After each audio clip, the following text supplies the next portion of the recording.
কোন অবস্থাতে নামাজ ত্যাগ ইসলামে অ্যালাউড না। আপনি লক্ষ্য করুন, নামাজ আপনি দাঁড়িয়ে পড়তে পারছেন না, ইসলাম বলে বসে পড়ো। বসে পড়তে পারছেন না, আল্লাহ বলেন শুয়ে পড়ো। শুয়ে শুয়ে আপনি হাত পা নাড়াতে পারছেন না, ইসলাম আপনাকে নির্দেশ করছে মনে মনে তুমি নামাজ আদায় করো। আপনাকে ওযু করে নামাজ পড়তে হবে, ওযু করতে পারছেন না, ইসলাম বলে তুমি তায়াম্মুম করো। আপনি তায়াম্মুম করতে যদি অপারগ হন, তায়াম্মুমের ব্যবস্থা নাই, ওযুর ব্যবস্থা নাই, তাহলে যে অবস্থা আছেন সে অবস্থা আপনাকে নামাজ আদায় করতে হবে। নামাজের জন্য সতর ঢাকা ফরজ, কিন্তু এমন কোন পরিস্থিতিতে আছেন আল্লাহ মাফ করুক আপনার সতর ঢাকার ব্যবস্থা নেই, তাহলে ওই অবস্থায় আপনাকে নামাজ আদায় করতে হবে। আপনি যদি এমন কোন পরিবেশে থাকেন যেখানে আপনার পবিত্র কাপড় থাকা নামাজের জন্য পূর্ব শর্ত, অথচ আপনার কাছে পবিত্র কোনো কাপড় নাই, তো ইসলাম ওই অবস্থা আপনাকে নামাজ পড়তে বলে। কেবলার দিকে ফিরে নামাজ পড়া ফরজ, কিন্তু কেবলা কোন দিকে আপনি জানেন না, জানার কোনো উপায় নাই, কাউকে জিজ্ঞেস করেও জানার ব্যবস্থা নাই, আপনার কম্পাসেরও সার্ভিস আপনার কাছে নাই, কোনোভাবে কেবলানের উপর আপনি করতে পারছেন না। এই রকম পরিস্থিতিতে অনুমান করে এই দিকে কেবলা হতে পারে ধারণা করে সেই দিকে ফিরে নামাজ পড়তে হবে, তারপর আপনাকে নামাজ আদায় করতে হবে। ভাইরা আমার, নামাজের গুরুত্ব এত বেশি বুঝেছেন সাহাবা ইকরাম যে যুদ্ধের মধ্যে, রণাঙ্গনের মধ্যে পর্যন্ত তীর এসে লেগেছে পায়ে, কিন্তু নামাজ ছাড়েননি। ওমর রাদিয়াল্লাহু তাআলা আনহু খলিফাতুল মুসলিমিন, তিনি বলেছেন লা হাজ্জা ফিল ইসলাম লিমান তারাকা সালাহ, যে ব্যক্তি নামাজ ছেড়ে দেয়, যে ব্যক্তি নামাজ পড়ে না, এর ইসলামে কোনো অংশ নাই, সে নিজেকে মুসলিম দাবি করবার কোনো অধিকার নেই। এই জন্য ভাইরা আমার, আপনি অন্য অনেক কিছুতে ছাড় পাবেন, রোজা রাখতে পারছেন না, আল্লাহ রাব্বুল আলামিন কোরআনে কারিমে বলেছেন ওয়া আলাল্লাযীনা ইউতীকুনাহু ফিদিয়াতু তুআমু মিসকিন। কিছু মানুষ রমজানে এমন অবস্থা আছেন যে এখন রোজা রাখতে পারছেন না, তাদেরকে আল্লাহ বলেছেন ফামান কানা মিনকুম মারিদান আও আলা সাফারিন ফাইদ্দাতুম মিন আইয়ামিন উখার।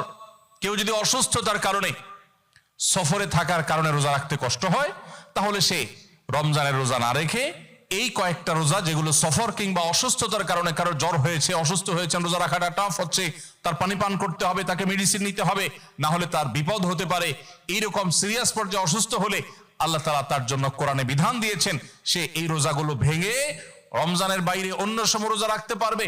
আর যদি কারো রোজা রাখার ক্ষমতা একেবারে শেষ হয়ে যায়, ওয়ালাল্লাযীনা ইউতীকুনাহু ফিদিয়াতু তুআমু মিসকিন, কারো রোজা রাখার একেবারে ক্ষমতা নেই, তিনি অসুস্থ হয়ে পড়েছেন বা বার্ধক্যজনিত কষ্টে তিনি বয়সের শেষ প্রান্তে এসেছেন, রোজা রাখতে পারেন না, আর এই ব্যক্তির জন্য রোজার বিকল্প হিসাবে খাদ্য বিতরণ করতে বলা হয়েছে। মিসকিনকে, একজন মিসকিনকে একদিনের খাবার দিয়ে দিলে একটা রোজার বিকল্প হয়ে যায়। এইরকম ব্যক্তির, যে ব্যক্তির রোজা রাখার ক্ষমতা নাই বার্ধক্যজনিত কারণে, অথবা এমন অসুস্থতা যে অসুস্থতাতে কখনো আর সুস্থ হওয়ার সম্ভাবনা নেই, তার জন্য ফিদিয়ার ব্যবস্থা রেখেছে ইসলাম। কিন্তু নামাজের ব্যাপারে ইসলাম কোনো বিকল্প দেয় নাই। ভাইরা আমার, নামাজ এমন একটা ইবাদত যে এটার কোনো বিকল্প না, যে ঠিক আছে নামাজ পড়তে পারো না, তুমি সাদেকা দিয়ে দাও, এটা হয়ে যাবে, এরকম কোনো বিধান কোরআন হাদিসে নাই।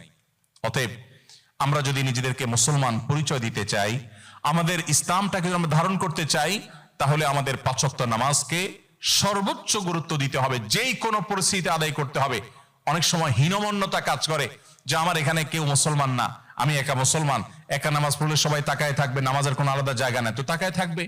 তাতে আমার যদি একটু হেজিটেশন হয়, আমি যদি একটু অস্বস্তিতে পড়ি, আমি যদি একটু লজ্জাস্কর পরিস্থিতিতে পড়ি, তারপরেও সেটাকে আমার মেনে নেওয়াটা আমার ইমানের দাবি। আমি জান্নাতটা আল্লাহর কাছে কোন মুখে চাইবো? অনন্তকালের সুখের ঠিকানা জান্নাত যে চাইবো, সেখানে তো আমাকে কিছু স্যাক্রিফাইস করতে হবে। এই স্যাক্রিফাইসের বিনিময় আল্লাহর কাছে আমি জান্নাত চাইতে পারি। মুসলিম ভ্রাতৃত্ব, এই মুসলিম ভ্রাতৃত্বকে আমরা অনেক মুসলিম নামাজ কালাম পড়ার পরও সেভাবে ধারণ করতে পারি না, সেভাবে আমাদের ভেতরে আমরা সেটাকে লালন করতে পারি না, যেটা আমাদের অনেক বড় একটা ল্যাকিংস বা দুর্বলতা। অ্যাজ এ মুসলমান, আমরা গোটা পৃথিবীর সমস্ত মুসলমানদের সুখে সুখী হওয়া, গোটা বিশ্বের সমস্ত মুসলমানদের কষ্টে কষ্ট অনুভব করাটা আমাদের নৈতিক দায়িত্ব।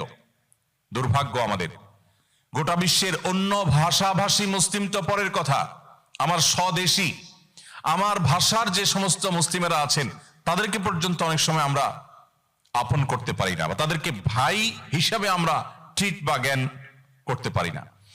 যে হাদিসটা আমি পাঠ করেছি, সে হাদিসে এই ইসলামী বা মুসলিম ভ্রাতৃত্বকে আরো বড় আকারে, বড় অ্যাঙ্গেলে দেখানো হয়েছে। নবী করিম সাল্লাল্লাহু আলাইহি সাল্লাম থেকে সে হাদিসটি বর্ণনা করেছেন ইমাম মুসলিম রাহিমাহুল্লাহ, যেটা বর্ণনাকারী সাহাবী ছিলেন নোমান ইবনে বাশির রাদিয়াল্লাহু তাআলা আনহু তিনি বলেন, নবী করিম সাল্লাল্লাহু আলাইহি ওয়াসাল্লাম ইরশাদ করেছেন, মাসালুল মুমিনিনা ফি তাওয়াদ্দিহিম ওয়া তারাহুমিহিম ওয়া তাআতুফিহিম মাসালুল জাসাদ।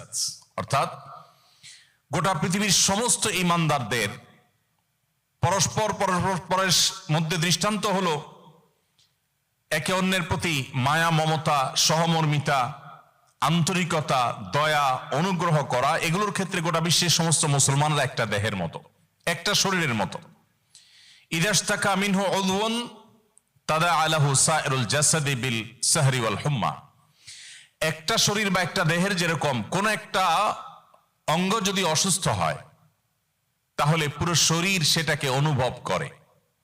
কারোর যদি পায়ে আঘাতপ্রাপ্ত হন পুরো শরীর জ্বর হয়ে যায়, পুরো শরীরে জ্বর এসে যায়। কারোর যদি হাত ভেঙে যায় গোটা শরীর কষ্ট অনুভব করে। যদি কারোর শরীরে কোনো অসুস্থতা দেখা দেয় সে অসুস্থতার কারণে শুধুমাত্র সেই অঙ্গ নির্ঘুম থাকে না, পুরো শরীর নির্ঘুম থেকে যায়।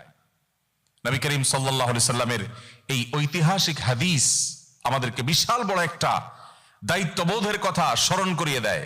আর সেটি হলো গোটা পৃথিবীর যে কোনো প্রান্তে কোনো মুসলিম কষ্টে নিপতিত হবে সে কষ্ট আমার মধ্যে অনুভব হতে হবে। পৃথিবীর যে কোনো প্রান্তে মুসলিম যখন ভালো কোনো অ্যাচিভ করবে, অর্জন করবে, সেটাকে আমার খুশির কারণ হিসাবে ধারণ করতে হবে। মাল্টিকালচারাল সোসাইটিতে যারা নিজের ঈমান আমলকে বাঁচাতে চান তাদের জন্য সবচেয়ে প্রধান কর্মসূচি হলো 5 ওয়াক্ত নামাজকে সর্বোচ্চ গুরুত্বের সাথে আদায় করা। যেই কোনো পরিস্থিতিতেই হোক আপনাকে নামাজ আদায় করতে হবে।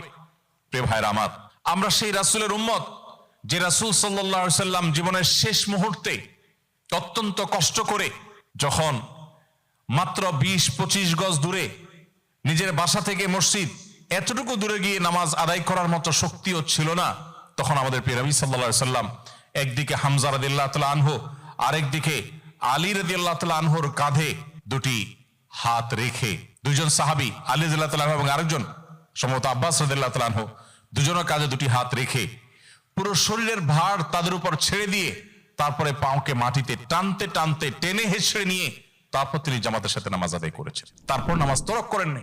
ভাইরা আমার, নামাজকে যদি আপনি সেভ করেন, যত যাই হোক আমি নামাজ ছাড়বো না, এই প্রতিজ্ঞা যদি আপনি করেন, আল্লাহ তাআলা আপনার ঈমানকে, আপনার ইসলামকে অটোমেটিক সেভ করবেন ইনশাআল্লাহ।